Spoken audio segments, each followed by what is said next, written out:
Welcome to another Leadership Lessons. This is number 12. So you're an even dozen, Benny. But Benny, you're one of my JC heroes. You spent 16 years as the executive director of the Optimist Club, 12 years, I think, as Secretary General of Junior Chamber International, past national vice president. Again, we go back a long ways. You were chairman of the Dixie Institute. Again, when I served on an international level as the treasurer and general legal counsel, I had to rely on you, but you joined the Jaycees in 1975. Looking back 50 years later, Benny, what first attracted you to the organization, and what did those early years teach you about leadership? Oh, first, Bill, thank you for having me, and it's such an honor, and we do go back a ways. And 1975 seemed like yesterday, but it also seems like a long time ago. Honestly, it's friendship. A good friend invited me to come to the organization in West Monroe, Louisiana, and at the time I was looking. You're out of high school. I'm about 25 years old or so at the time. I'm looking for social outlet. I'm looking for something to do, something positive, kind of an active engagement. And a good friend asked me to join, and at that time I joined a very, very good club, and it was a club that when you raised your hand, you found yourself you were the chairman of a project. My first project was a Guatemalan relief program. There was an earthquake in Guatemala. And I was in a meeting. We had about 75 members in the meeting. I raised my hand and said, can we do something for Guatemala? And I became the chairman of that project. And it used to call it forced leadership. And within about 4 days, we had literally raised about 12 truckloads of materials from the community in my hometown to send to Guatemala. And what was that chapter? West Monroe, Louisiana at the time. West Monroe. Matter of fact, Randy Hilburn, who's now passed, Randy was a lieutenant in the National Guard. He arranged for 12 National Guard trucks to pick all the materials up at the rec center where he had collected all these items. And we got a brand new member who worked for Southern Airlines at the time. And Southern had a flight from Monroe down to New Orleans and from New Orleans to Guatemala. And they insured those 12 truckloads of clothes and materials that we raised for the folks there got to Guatemala. So that was my first dose of leadership, was building a team to make that happen. West Monroe is recognized as one of the best chapters in the country, and that doesn't happen by accident. What made that chapter so successful, Benny? Good people, good leadership. We had people who cared, who wanted to make an impact in community. We may get this later in the conversations, but back then, people in the local communities wanted to have an impact. My chapter built the Little League Park. We had a man that worked for Louisiana Fire and Light. He made sure we got the light poles up and the netting all for the baseball field. And we had a center for children that were challenged. And my club got into building a gymnasium for that. We didn't have hardly 10 cents in the bank, but we committed to about a $40,000 build on a gymnasium for these kids. Now, 40,000 back then was a lot of money. Yeah. And it would build the project. And probably 2 years later, we built them a swimming pool. So we were just a bunch of young people who didn't know we couldn't do it. And we would take on any challenge. And to make that happen, it was the connections in the city that we cared about our city and wanted to make a impact in what we did. And we were excited young guys that were, we didn't know we couldn't do it. Louisiana was known with MDA. I know that, we raised thousands and thousands of dollars for Jerry's kids. And I think Louisiana Jaycees might have been the number one state in America raising money for MDA. Florida always beat us. Florida did? I love my Florida friends down in Florida, but in that area, I always got, anyway, we always would raise about $250,000 and they would raise about 300,000. Yeah. It was a lot of fun. We come up with so many creative projects to raise money. And we had over 125, 30 chapters at that time in Louisiana. We probably had an 80% participation in the chapters. And each chapter would set a goal. And we actually incorporated it into our membership program as well. If a region collected $20,000 and built 5 new clubs, they got a free trip to go to Las Vegas to beat Jerry Lewis. So we were very innovative in promoting MDA, and it was for a great cause. We had two different chapters. Thibodaux and Natchitoches, Louisiana, both had ran telethons, Yeah. and both of those chapters would bring in $50,000-$60,000 in their telethons. So they were really the anchors of the program. So we were into it. We sold invisible goldfish. We worked like the firemen. We were on corners. I know in West Monroe that was our thing. We dress up in tuxedos, top hats and tails, and get on street corners. Invisible goldfish. Heat. I still remember that. And we raised probably $200 an hour. If we were out there five hours on the street, we'd raise $1,000, and it went to Jerry's kids. Would you have in little baggies, invisible goldfish? We had invisible goldfish, and we would stand in front of like Walmart stores and grocery stores, big water tank.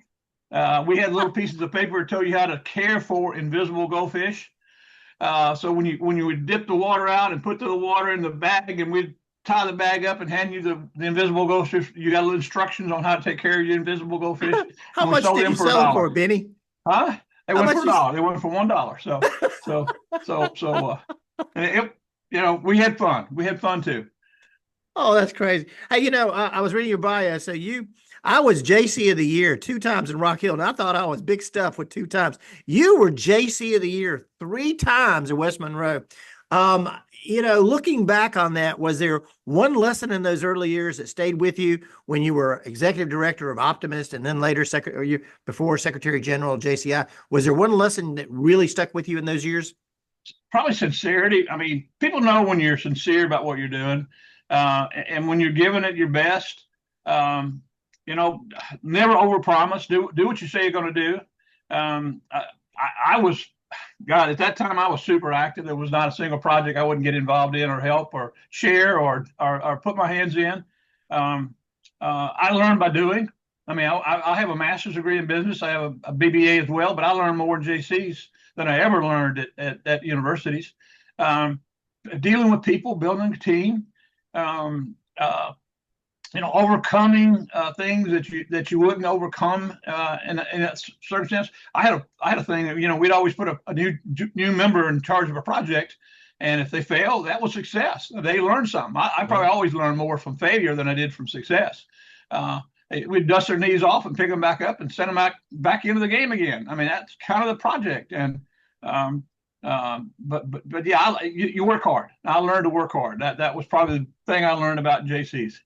We were in the only organization to give you a plaque for failing. Yep. My first plaque, this Guatemalan plaque I was telling you earlier, was my first JC award, and they misspelled my name 3 different ways. They misspelled my middle name, my last name, and my first name, but I still have it somewhere in this house. You touched on membership. What's the difference between growing membership and building an organization? When I was a district director, I'm gonna pick on Jonesboro, Louisiana. A lot of people go and try to go in business. Matter of fact, my daughter's 6 to open up her first studio, and she's in dance. And people put their heart and soul into a small business, and probably most small businesses, probably 50% fail within the first 2 years. And people are scared of building a new chapter, a new club, because they're afraid of failure. But I still remember my first club was Jonesboro, Louisiana. 25 years later, it was still going. I helped that club. I helped birth the club. Plus, I kept going down there. My first 10 clubs, we used to have Giesenbeer awards in our state, where you would win a award for completing a numbers task of your club and building a successful club in membership and projects and programming. I had 7 of my 10 clubs win Giesenbeers. I mean, I nurtured them and worked with them and helped train them. Got other people in there. Ed Labrador from Mendon was a great CPG guy. I got him into my clubs. We ran a program, Shooter Education, back then. Made sure that guy got into my clubs. Got every resource I could into my clubs to build. I built 10 clubs and probably over. I mean, all my clubs doubled up except for one. So we were probably plus 400 in my district that year. And a lot of that reason was the fact that we followed up with them, and we didn't just build them and leave them in the middle of the night.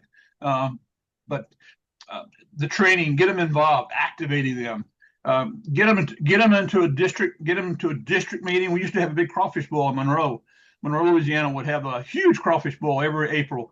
making sure they got to that meeting so they'd meet other JCs from communities, learn other ideas, eat some crawfish. I did a district-wide program on Red Ball. Red Ball was a program we did with a company at the time where you put the little red stickers in windows of children in case there was a fire. The fire department would know that was the window they would have to break out to get that kid out of that room. And we did 7 chapters over a weekend where they put Red Ball stickers in 7 different communities in North Louisiana. And that was done district wide as a project to get them involved and activated. And we got the fire departments in all 7 communities involved with them as well. And we got them off to a good start. I know 20 years later, people would ask me, 20 years later, I said, I hadn't been in Jonesboro in probably 15 years at that point, but I could tell them how much money they raised for MD. I could tell them how many times they helped kids, and they bought a plane for a kid to get up to Memphis to the hospital there. I mean, they did so many good things. And I look back, none of those things would have been possible if it had not me and a team of JCs from Ruston, Louisiana. It didn't take a weekend or 2 to go down to Jonesboro to build that club. Benny, you and I had a conversation way back in 2010, somewhere in that era, where you were executive director of Optimist International at the time. And we were talking about and lamenting the fact that membership was declining across all of the service organizations, Optimist, Jaycees, Lions, Rotary. We had the international president of Rotary in my chapter of Rotary just a week ago. And that was his last thing. He's done with the year, but he talked about how Rotary International, that it was growing in Africa. It was still growing in Asia, but membership in the United States has declined precipitously in Rotary. And we've seen that. And so my question is the problem people don't want to serve anymore, or the organizations haven't adopted to the next generation of leadership? Bill, what you say is true. I used to serve on Service Leaders, which was an organization composed of the top 2 or 3 professional staff from each of the great organizations: Rotary, Lions, Kiwanis, Optimist, Jaycees, and generally we're all having the same problem in North America. All having the same problem in Europe. Asia seems to be growing for us. Africa seems to be growing for us. Latin America seems to be growing for us, and that also happens in JCs. Optimist right now, the biggest. I served as executive director for Optimist for 16 years. Growing in fistfuls in Nepal. First, there's community need in those communities. Government in our country, I think there's maybe a sea change in attitude in America and in North America, where they think government's going to take care of all the problems. When we were back in the 80s and 90s, 70s, JCs were leaders of the community and would get things. When they saw a problem, they would fix it. This is an old one. Georgia State Police were formed by the Georgia Jaycees. The airport in Des Moines, Iowa was started by a JC chapter. There's the road going up to the airport there in Des Moines. It's called JC Lane. I keep telling you, hundreds of parks around the country were built by JC chapters. Hundreds of parks. You can just Google that. You see them everywhere. But now it's the government. Everybody thinks the government's going to take care of everything. So first, I think there's a sea change in society where everybody believes or relies upon the government to fix their problems. Sadly, and so in Africa and Latin America and in some places in Southeast Asia, that government's not there. People know they have to do it themselves or it won't happen. And so I think that used to be the thing in the U.S. So Rotary, JCs, Optimists all have to change. Our structure is still based on chapters, clubs that we built in the 1910, 1920 era. Our structure is still based on that structure. We need to adapt to grow. At one time Sears was the largest retailer in the world, and now it's Walmart, and you barely can't find a Sears stores anymore. Sears didn't adapt. They still sold wonderful products. They still had good things, but they didn't meet the need of their customer. And I don't think chapters today meet the need of the customer that we once had. And I think we're too reliant on the government to do what we used to do as young people. So Lyndon Johnson's Great Society, when he introduced all these programs the government ran, had an impact on our service organizations. Oh, no doubt about it. There was I don't want to be political, but I know when Obama was elected president, there was a thing called 1,000 Points of Light, and they were going to do this big program in Boston. and they want to have 1,000 service organization leaders meet in Boston. There was not a single service organization from service leaders invited. Rotary, Jaycees, Lions, Kiwanis, Mensa, not a single one was invited. What they invited was paid organizations that were receiving paid money from government to do things in the communities. And from a wide variety of organizations, not a single volunteer organization was invited to that 1,000 Points of Light. And I remember calling the White House as the chair that year of the service leaders, saying, we're here, Rotary Jaycees, we'd like to come. And I still remember talking to the lady at the White House. She did not know who the Rotary was, did not know who the Kiwanis was, had no idea who were Lions. I mean, she was city raised, city born, and had never been out of the Beltway. And it just stunned me that she didn't realize there were, in our organization, time service leaders had over 4 million members that were volunteers, counting Rotary, Lions, and the other organizations, with 4 million volunteers, but we weren't parts of Light. So it was sad. During your time with Optimist International, you introduced several innovative membership programs. What did you learn about recruiting younger members that applies to any civic organization today? I think you have to go and try to meet their needs. They have different outlook than once when we were younger. There's still a need there. There's still a want.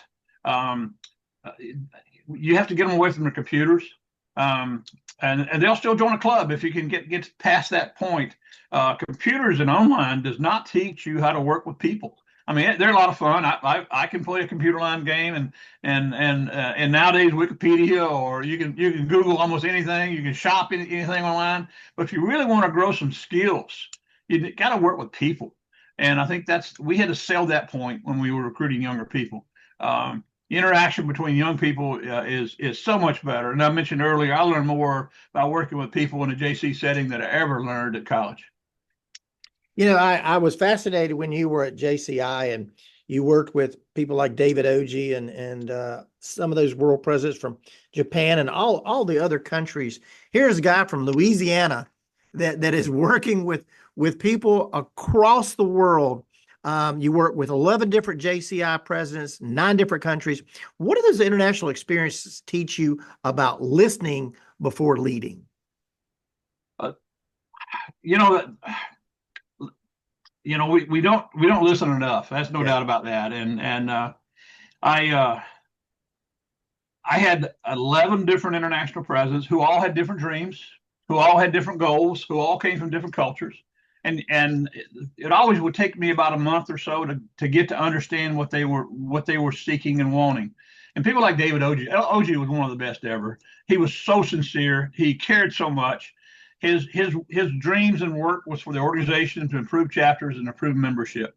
Sadly, you find members leadership that more really about themselves than they are about the organization. But thankfully, most of my presidents were always about trying to build the organization better. You have to understanding them.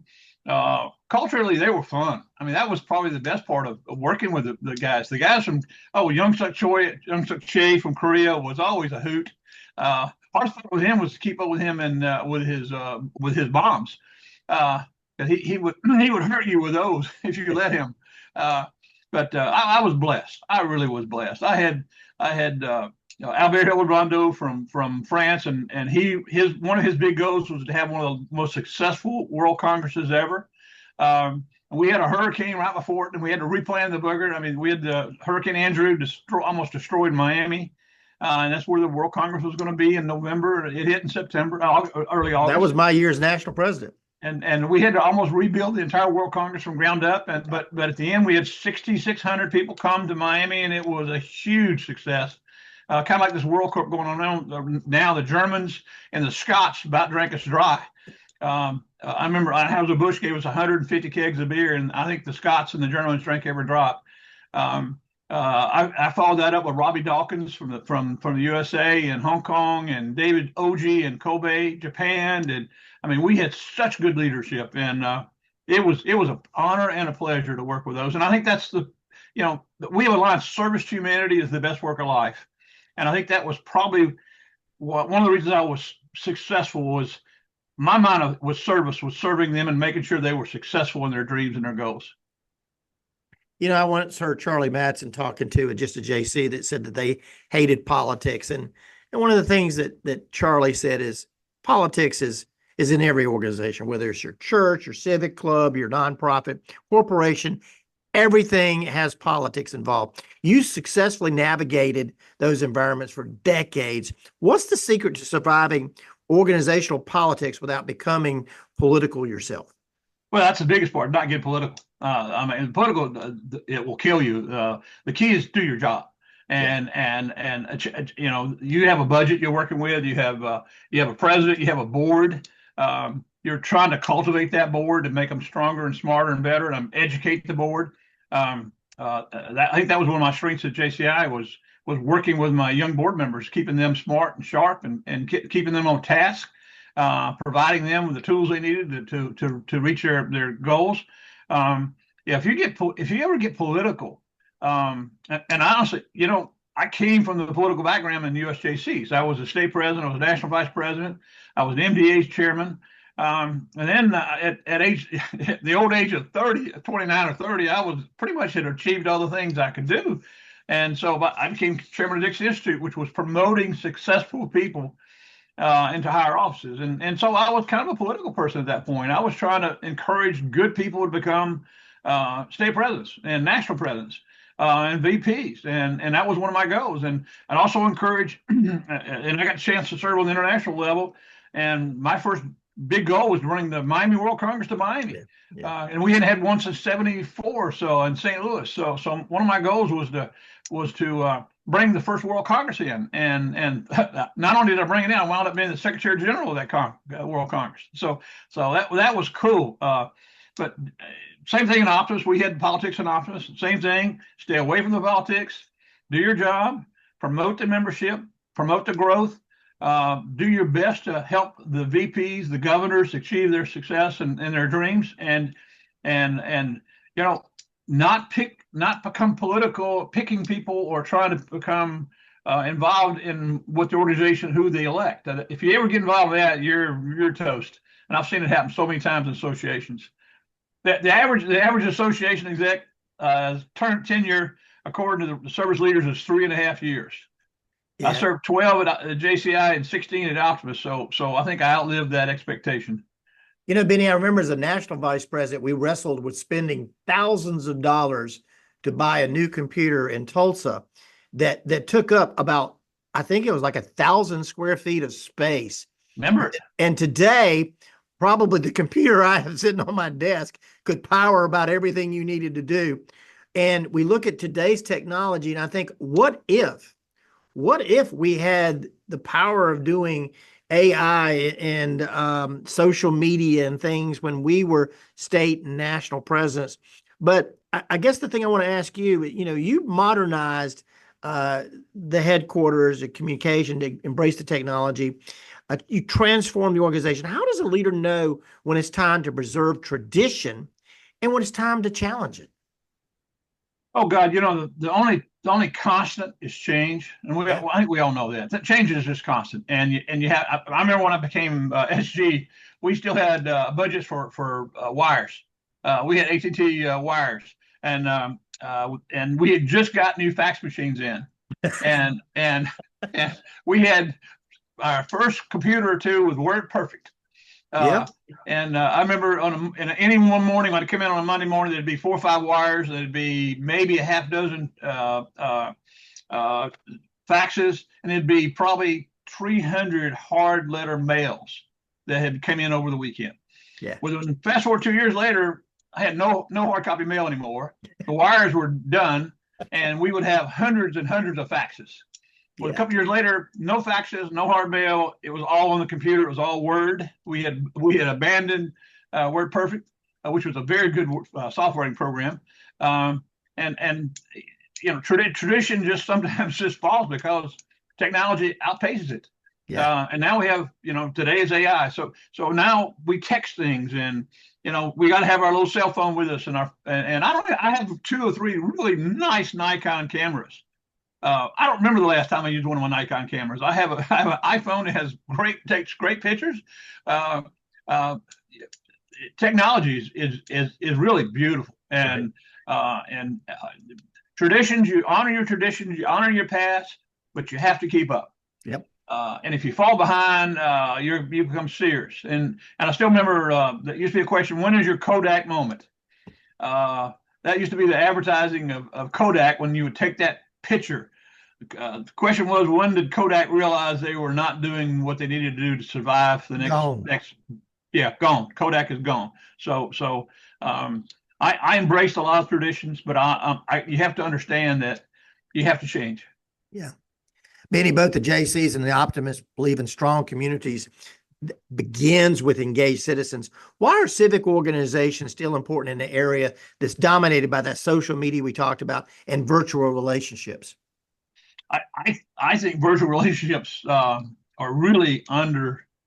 I, I got to figure out how to say this. I think working together face to face still works.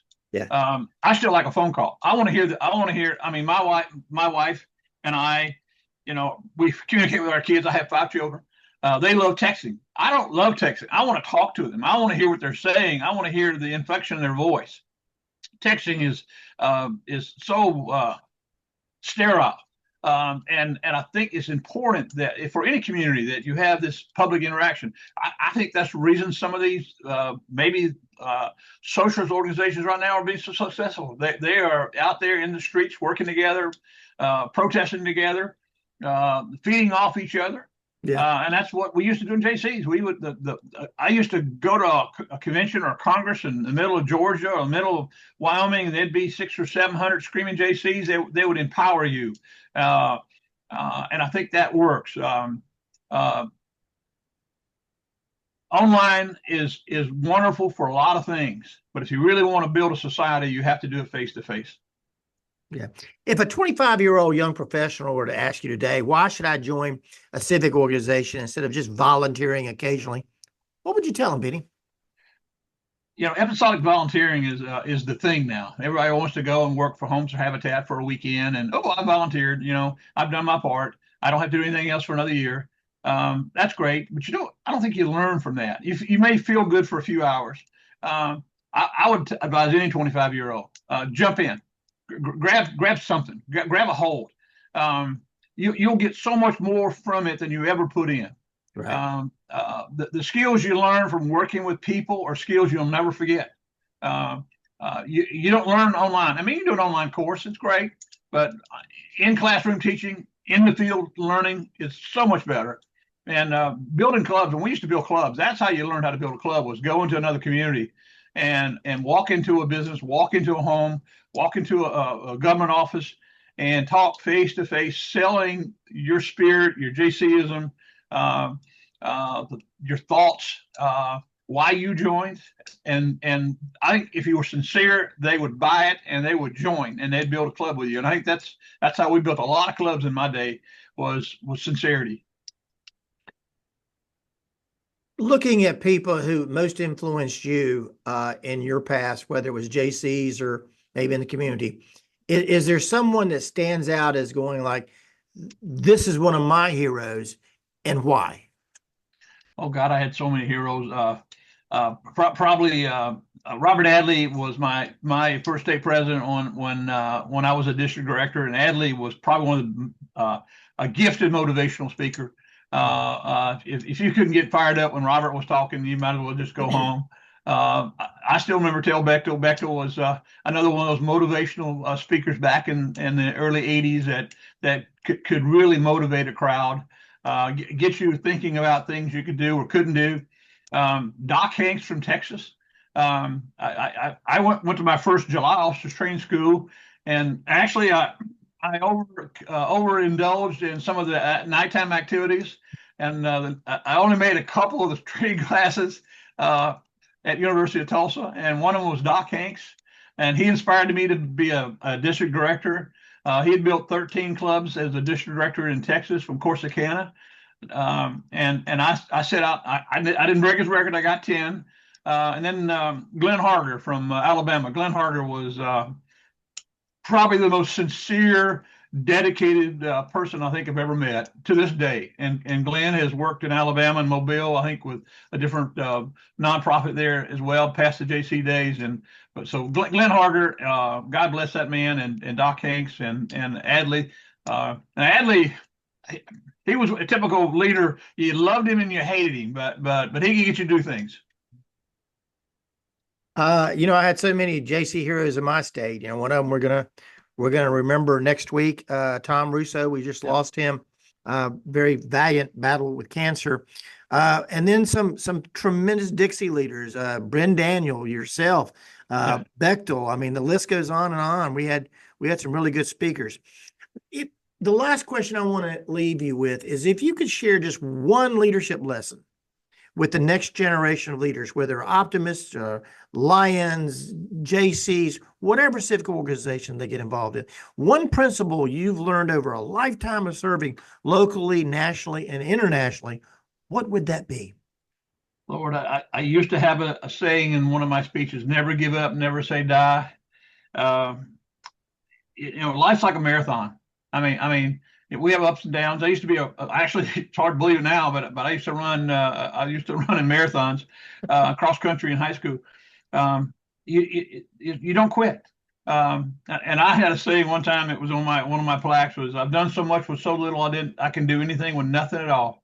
I think that the view of life is, life's hard, but you just got to keep plugging. You just got to continue to strive, to overcome, to adapt, care, and you can come out a winner. And I believe that. I really do. And my story's that way. And I think anybody that really puts in the effort and the caring will come out on top. I can do anything with nothing at all. I like that. I've done so much with so little. I can do anything with nothing at all. Benny, again, you're one of my JC heroes. I've been pestering you about this one since I started the first a couple of these. I said, I got to get you on because I learned so much from you. And then the international, I could not have done any of that without you pushing me and being there. You have been a true mentor and a true friend, and I want to thank you. Bill, thank you. And I still remember in Busan, Korea, you came in the last morning with your boots on. And I still remember you telling me that you came in with sunglasses and boots in the organization, and you were going to go out in the organization with your boots and sunglasses. And that was very, very appropriate. Benny, look forward to seeing you, young man. And thank you, sir. You have a good one, Bill. I didn't mention the years. You served 12 years, I think, the chair of the foundation. I did. 12 years as chair of the US Jaycee Foundation. Just turned the reins over. Why was that so important to you to chair the United States Junior Chambers Foundation? It was on the brink when I took over 12 years ago. I had a good Sidney Tompkins call me, and they had a lot of issues with the foundation, and I had the expertise to form the foundation. They had a couple foundations down in Oklahoma that were having a lot of issues and administrative problems. So Sidney called me, and I basically filed for the paperwork to start the USJC Junior Chamber of Commerce Foundation. And once it was formed and got the tax ID from the IRS, we moved all the money from the Oklahoma accounts and established a board of outstanding JCs. I mean, good people, and to monitor and take care of that money. So that was important. Thank you for preserving our legacy, and thank you for your many years of service. And I look forward to seeing you soon. Thank you, Bill. See you soon. Thank you, Benny. Okay.